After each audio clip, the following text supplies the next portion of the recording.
Hello दोस्तों, मैं हूं आपका द बिंज वॉचर सिद्धांत और हाजिर हूं फिर से एक नई मूवी का रिव्यू लेके। तो दोस्तों, आज हम रिव्यू करने वाले हैं नेटफ्लिक्स पे रिलीज मूवी डार्लिंग्स को। डार्लिंग्स की स्टार कास्ट के बारे में बात करें तो इसकी स्टार कास्ट में है आलिया भट्ट, शेफाली शाह, विजय वर्मा, रोशन मैथ्यू, राजेश शर्मा और विजय मौर्य। इसे लिखा है परवेश शेख ने, जसमीत केरीन और विजय मौर्य ने। इसकी डायरेक्टर हैं जसमीत केरीन और इसे प्रोड्यूस किया है रेड चिलीज एंटरटेनमेंट और इंटरनल सनशाइन प्रोडक्शंस में। अब आलिया भट्ट के लिए साल 2022 उनके लाइफ का सबसे इम्पोर्टेंट ईयर है। इसी साल उनकी शादी हुई, वो माँ भी बनने वाली हैं और बतौर प्रोड्यूसर उनकी पहली फिल्म डार्लिंग्स भी नेटफ्लिक्स पर रिलीज हो गई। फिल्म बनी तो थिएटर के लिए थी, लेकिन फिल्म बनने के बाद ही शायद इसे बनाने वालों को समझ में आया कि इसके प्रमोशन और एडवर्टीजमेंट पर और पैसा खर्च करने के बजाय इसे ओटीटी पर रिलीज कर देना ही बेहतर होगा। नेटफ्लिक्स वैसे भी अपनी हिंदी सिनेमा पर शुरू से लट्टू रहा है, तो उसने भी पहला प्रपोजल मिलते ही इसे लपक लिया। आलिया भट्ट फिल्म की हीरोइन भी हैं। एक्टिंग वो शानदार करती हैं, इसमें कोई दो राय नहीं है, लेकिन अपनी फिल्मों की कहानियां चुनने की आर्ट आलिया को अभी भी सीखनी बाकी है। कलंक, सड़क 2 और अब डार्लिंग्स।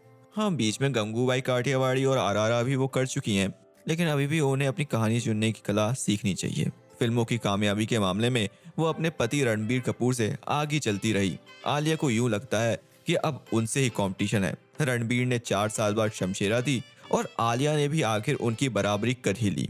किस मामले में, आइए जानते हैं। नेटफ्लिक्स की ये प्रायोरिटी रही है, जब भी उनकी किसी फिल्म या वेब सीरीज रिलीज होने वाली होती है तो वो लोग उसके स्टार कास्ट के इंटरव्यूज दिखाते हैं, लेकिन फिल्म डार्लिंग्स के मामले में ऐसा नहीं हुआ। वजह पूछने पर बताया गया, ऐसा करने से फिल्म के इंपॉर्टेंट पॉइंट्स सबको पता चल जाएंगे। अब फिल्म देखने के बाद समझ में आता है कि ऐसा शायद फिल्म की क्वालिटी के चलते किया गया। फिल्म डार्लिंग्स के टीजर में आलिया भट्ट ने बिच्छू और मेढक की एक कहानी सुनाई थी, जिसका मतलब ये था कि बुरी आदतें आसानी से इंसान को छोड़ती नहीं है। फिल्म को बनाने वाली main company red chillies entertainment Shahrukh sir और उनकी पत्नी गौरी खान की कंपनी है। डिजिटल एंटरटेनमेंट की दुनिया के लिए टॉपिक चुनने की इसकी आदतें भी छूटती नहीं दिख रही। सिर्फ एक क्लास ऑफ 83 को छोड़ दें तो इसकी क्रिएटिव टीम बार बार एक सी गलतियां दोहराती दिख रही है। कागज पर बढ़िया दिखने वाली फिल्म ये सीरीज ये लोग बनाते हैं, इसका आम दर्शकों से ताल्लुक कैसे बनेगा ये सोचना भूल जाते हैं। फिल्म डार्लिंग की कहानी ठेठ मुंबईया है। पुरानी मुंबई का कोई मुस्लिम बहुल इलाका है। सिनेमा घर के बाहर कुल्फी खाते खाते अपने आशिक का इंतजार करती माशूक है। लड़का रेलवे में टिकट कलेक्टर बन जाता है, लड़की उसकी बीवी। टीसी से उसका सीनियर रोज टॉयलेट साफ करवाता है और वो करता भी है। सरकारी नौकरी में रहते हुए कोई अपना ऐसा उत्पीड़न आज के जमाने में होने दे सकता है? कहानी लिखने वालों की सोच पर तरस आता है। दफ्तर में भीगी बिल्ली बनकर रहने वाला ये मर्द घर में आकर शेर हो जाता है। रोज शराब पीता है, सोकर उठने पर शराब, घर के रास्ते में शराब, घर पहुंचने के बाद भी शराब। खाने में एक कंकड़ माफ है, दूसरा भी माफ है, लेकिन तीसरा कंकड़ निकलने पर वो बीवी का गला दबोच लेता है, इतना जोर से कि निशान अगले दिन तक मोहल्ले को दिखते रहते हैं। माशूक अब अपने शौहर की डार्लिंग है और उसकी माँ सामने वाले घर से सारा माजरा समझती रहती है। माँ का एक ही मानना है कि उसकी बेटी को अपने शौहर से छुटकारा पा लेना चाहिए। घर में मारपीट बढ़ती है तो मामला पुलिस तक जाता है। पुलिस अपनी मुंबईया है। पहली बार तो मामला कागज पर ही निपटाती है, लेकिन दूसरी बार सीधे शिकायत करने वाले के घर आ धमकती है। मामला इस बार थोड़ा पेचीदा है क्योंकि शौहर मिल नहीं रहा। माँ बेटी ने मिलकर जो प्लान बनाया है उसके किसी भी वक्त खुल जाने का खतरा कहानी का सस्पेंस बनाता है। जिस पर शक बेटी से इश्क का होता है, निगाहें उसकी कहीं और टिकी मिलती हैं। आखिर तक आते आते माँ के अतीत का सच भी सामने आता है, लेकिन ऐसी एवरेज सी हिंदी फिल्म्स में कहानी खत्म होते होते ही वो ही हो जाता है जो फिल्म का मेन कैरेक्टर चाहता है। मेढक बच जाता है और बिच्छू अपनी गति को प्राप्त होता है। फोर्स 2 फन्ने का और पति पत्नी और वो जैसी फिल्मों की राइटिंग टीम का हिस्सा रही जसमीत की बतौर डायरेक्टर ये पहली फीचर फिल्म है डार्लिंग्स। एक फीमेल कैरेक्टर होने के नाते उनकी कहानी पर फोकस भी दोनों फीमेल कैरेक्टर्स यानी माँ बेटी पर ही है। ये माँ बेटी चतुर और चंट औरतें हैं। घर में चोरी का सामान बेचने आने वाले नौजवान को बुद्धू बनाती रहती हैं।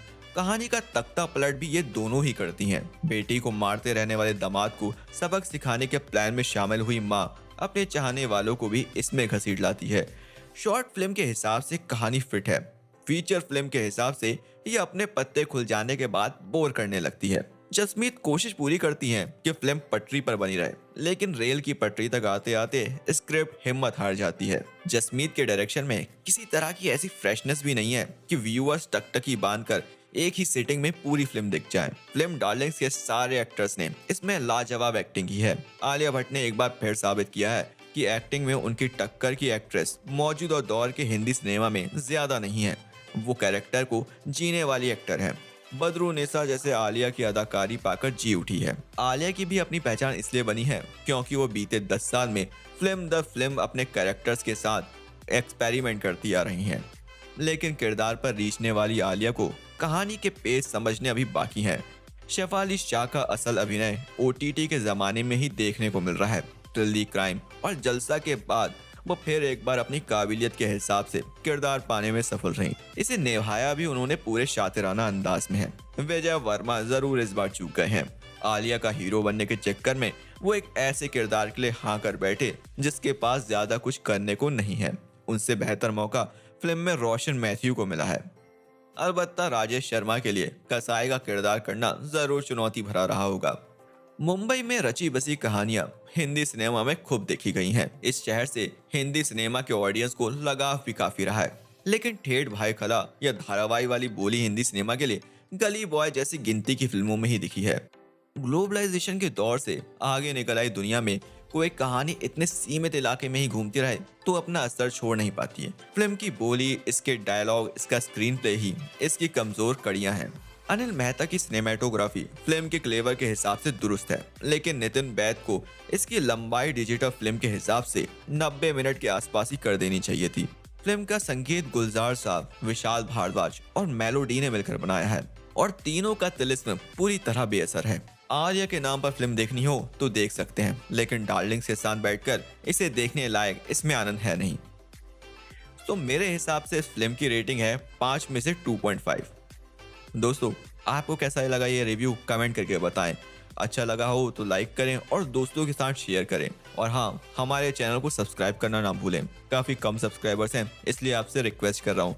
शायद इस वीडियो के बाद मैं 200 पूरे कर लूँ। आप मुझे इंस्टाग्राम पर भी फॉलो कर सकते हैं, वरना मैं जल्दी नेक्स्ट वीडियो में मिलता हूँ। तब तक के लिए the binge watcher signing off. जय हिंद।